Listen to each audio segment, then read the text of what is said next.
Greetings and welcome to the 2016 General Conference. I'm Skyler Nimmons, the Communications Director of the Indiana Conference. And I'm Charmaine Robledo, the Director of Communications for the Mountain Sky area. Today we're in a different part of the newsroom for press briefings. I like to think of it as the United Methodist Situation Room. Yes, throughout General Conference, press conferences are held here to provide greater insight on presentations and reports. We also have a section called the Digital Lounge where one-on-one video conversations happen with leaders to explore issues and ideas at a deeper level. Let's take a look at what happened at General Conference Tuesday, May 17. We started the day with an ecumenical worship service, including a celebration of the 200th birthday of the AME Church, who are part of our extended Methodist family. During the first plenary session, Bishop Bruce O. spoke for the Council of Bishops to address speculation and tensions about schism on church policies related to human sexuality.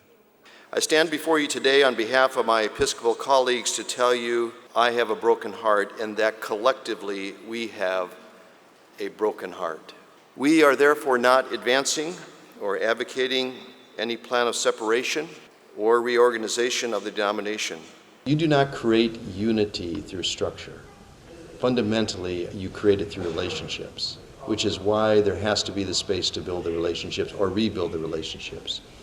You know, the Council of Bishops is in an interesting position within the life of the church because everybody wants us to lead, provided we're leading in their direction.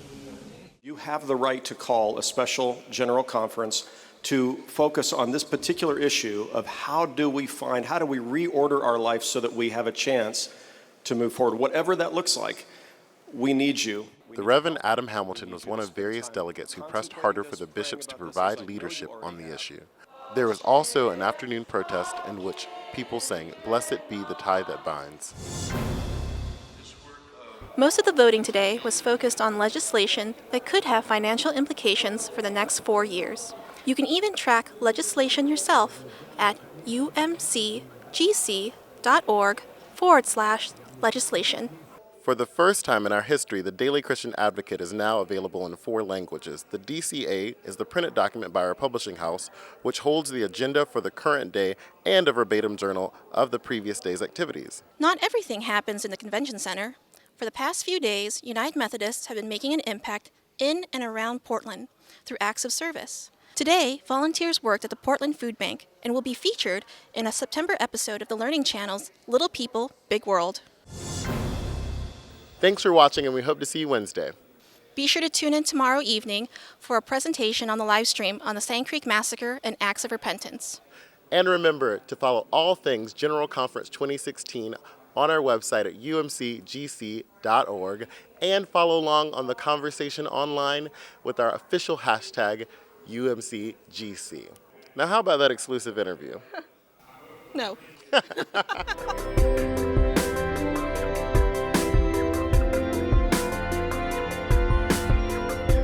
This video was brought to you by the people of the United Methodist Church through World Service donations.